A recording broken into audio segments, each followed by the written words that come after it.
The most disappointing man you're going to meet isn't the arrogant man or the ignorant man. It's the man who thinks he's enlightened, but actually has stopped questioning himself. It's the person that hides behind buzzwords and quotes. Basically, they're led by ego. They think they know it all. Because they think they know it all, they're never going to be open to discussion. And even if they are open to discussion, it's to change your mind rather than to learn.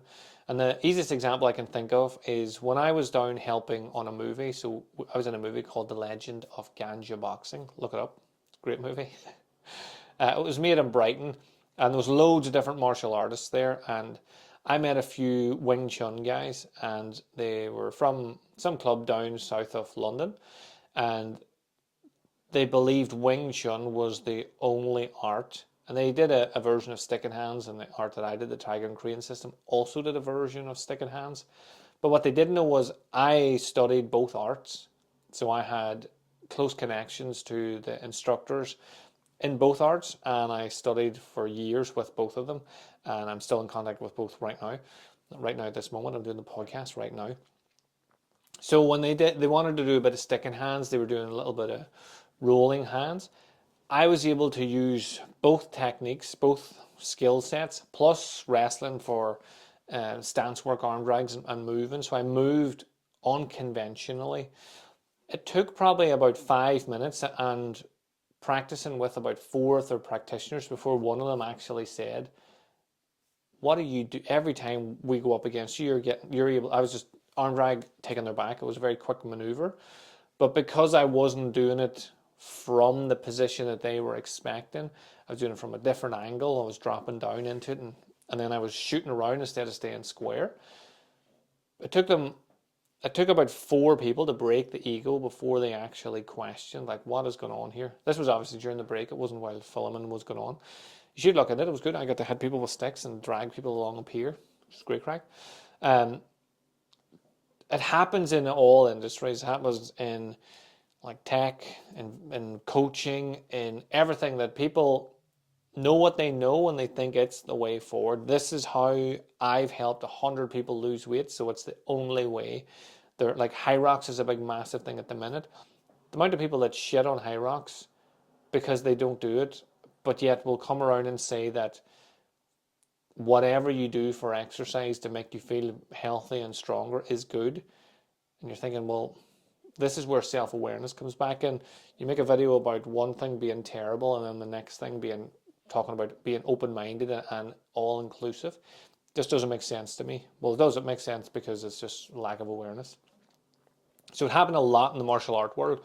You'd be meeting people from wushu, from different styles of kung fu. I remember even chatting to another guy, and the end of the form and the end of the form that he was doing and the end of the form that I was doing was exactly the same, but he was adamant it was completely different because the arm position, instead of shooting down from here, from the shoulder, he shot from the elbow.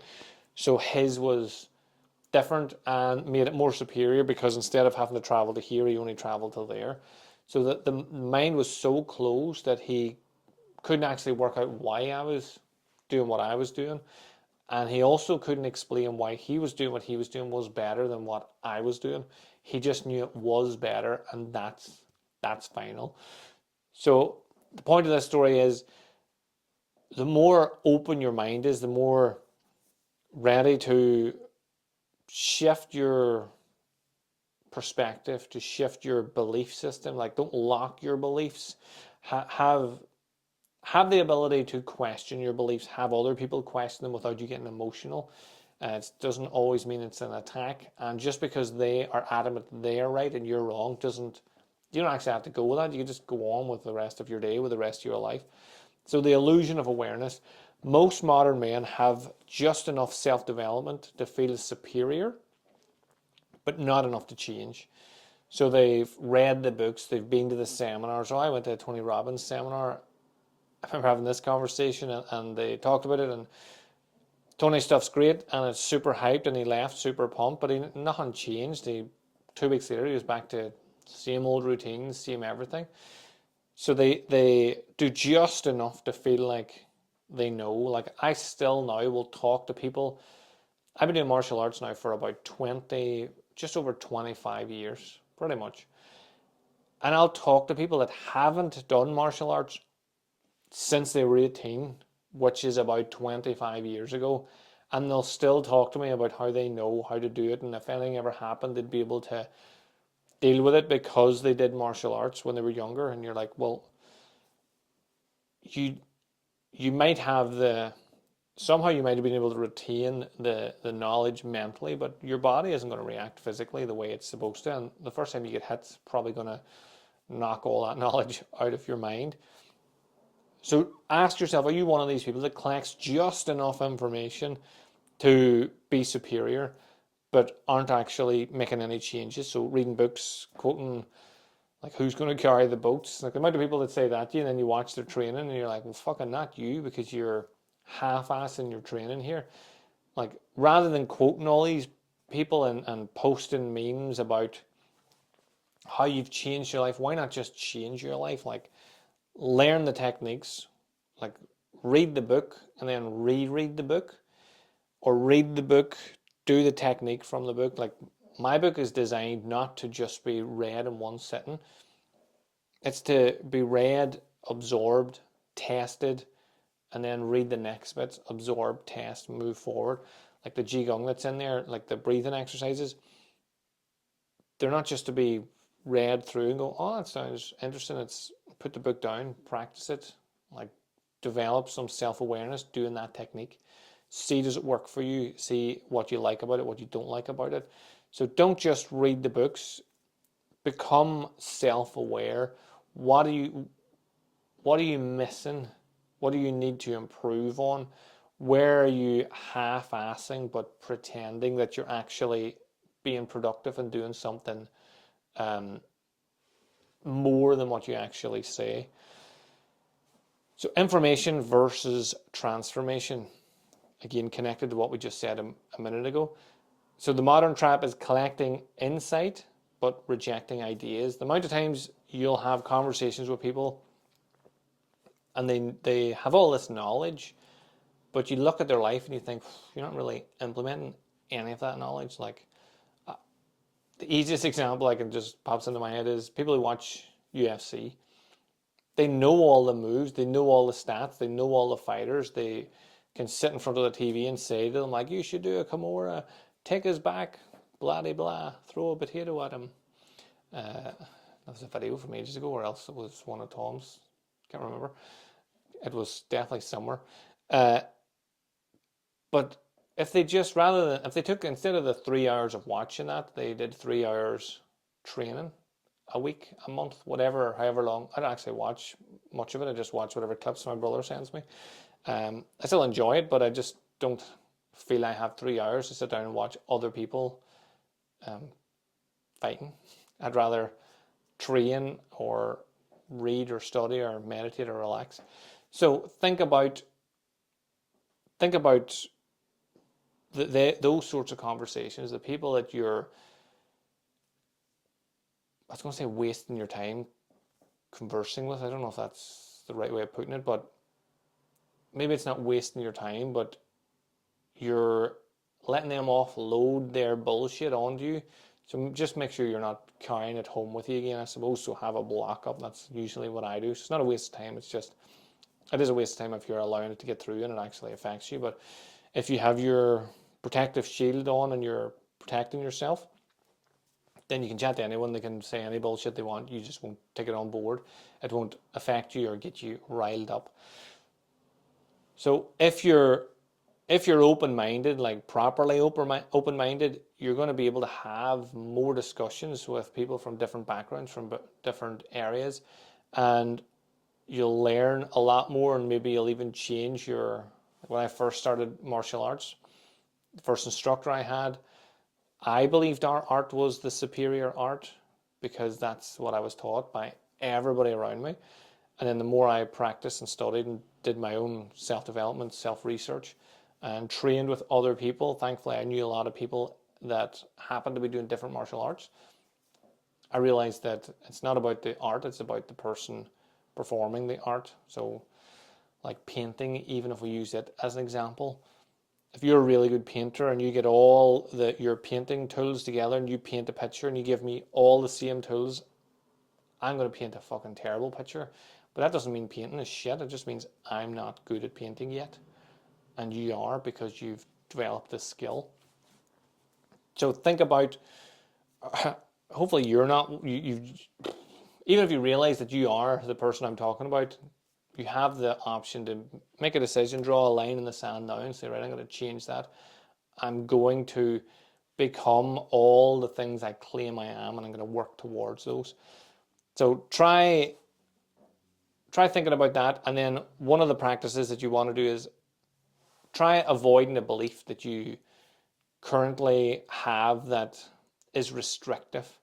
So just for 24 hours. So if you have a belief, like we just go back to martial arts, if I believe my art is the only art, I'm going to disregard that for 24 hours, which means I'm going to look into other arts. I'm going to talk to people that do other arts. If there's an open class, I'm going to go to it. Once you believe you are the best, there's nowhere to go from there. You stop now. You're going to become stagnant, and you'll wonder why in 10 years why you never got anywhere with what you were doing. So be open-minded for the next 24 hours, and then just notice how often you go back to no but. Notice how often you go back to that when you look at an art and you see some stuff will be stupid, some stuff will be good, but even the stupid stuff, you can go, well, if you didn't do that and you did this, you could actually use that. So just notice how often it pulls you back, and that'll show you how inflexible that actual thought was. And again, we don't want to be rigid. We want to flow. We want freedom to express, freedom to change. So do that for the next 24 hours. And then another exercise I want you to do is the ego audit. So this is always fun. So list 3 topics you think you're good at. So mindset, discipline, communication. And then under each one, ask yourself, where am I not living this fully? So maybe you think you're great at communication, you're amazing in the meetings at work, you're amazing on all your Zooms, you're amazing at dealing with clients, dealing with people that you need to deal with in your day-to-day life, and then you go home to your partner and you're shit at it. So actually look at it, where am I not living this fully? And then reach out to me and just share one insight that you got. So I tell you to reach out probably every podcast. One, I'm really interested in how this resonates with people and what the changes you're making are. But 2, if you've no one to reach out to, then you can just think about that. I'm really good at discipline. Should I get up every morning? But then, like, you go to get a takeaway every single night and eat double portions. So your discipline isn't great throughout. It's disciplined in one area. So if you've no one to actually, that's why the Warriors Path community exists. You've people you can reach out to. You can reach out to me, people that you can talk to. And even if you just don't want to reach out to me and you just ask a friend, I'm going to test my discipline this week. I want you to keep me accountable. Ask me, just send a wee message every day. How do you get on today with it? And then when you don't respond on day 3, they'll know your discipline isn't really fucking working, is it? So just do an ego audit, like kill the ego.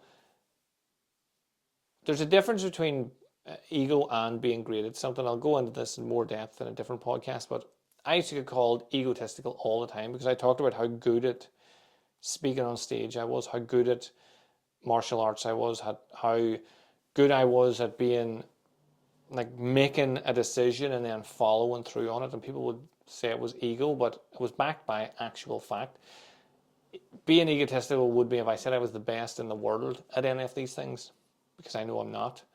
I'm the best in the world at being me, but I'm not the best in the world. I'm not the best speaker in the world. There's people with so much more experience and knowledge than me. Same with the martial arts world. I'm good at martial arts, but there's people that have dedicated their entire life to it that are way better than me. There's probably people that have dedicated 6 to 8 months and are better than me as well. But you're killing the ego by self-awareness, by looking into it. And then the second thing I want you to do is the beginner's mind drill. So train your mind to stay curious and flexible. So pick something you think you already know. So journaling, breath work, riding your bike, doing exercise, whatever it is, something you think you already know, and then study it again like it's brand new. So say if we just use exercise as the example, say if you're great at deadlifting, why don't you look into deadlifting, study it for a little bit, and see, just have an open, curious beginner mind, and then see, do you learn a new technique? Maybe you'll find something from Westside Barbells that they used to do that isn't as publicly known as the things that Arnold Schwarzenegger did. And you go, oh, this is what they did to improve their deadlift. Then go and test it out and then see, does it work? See, does it not? Doesn't matter. Mightn't be for you. Might be the best thing you've ever discovered in your life. But definitely learning how to stay curious and flexible is going to be the best outcome of this. So just take something, practice it differently for a week, and just try it out and see what it's like to be free, mentally free again, to just open up. And like we talked about this repeatedly in podcasts, I've always been like this. If you become flexible and curious, then that I've always been like this doesn't work anymore, because you're willing to change and you're realizing that you weren't always like that, and now you've got a new skill that you can use, a curious, flexible mind, to actually change whatever it is you want to change about your life. So let me know how you get on with all of those, and thanks again for tuning in. Have a super awesome day, whatever you get up to, and I'll speak to you again soon.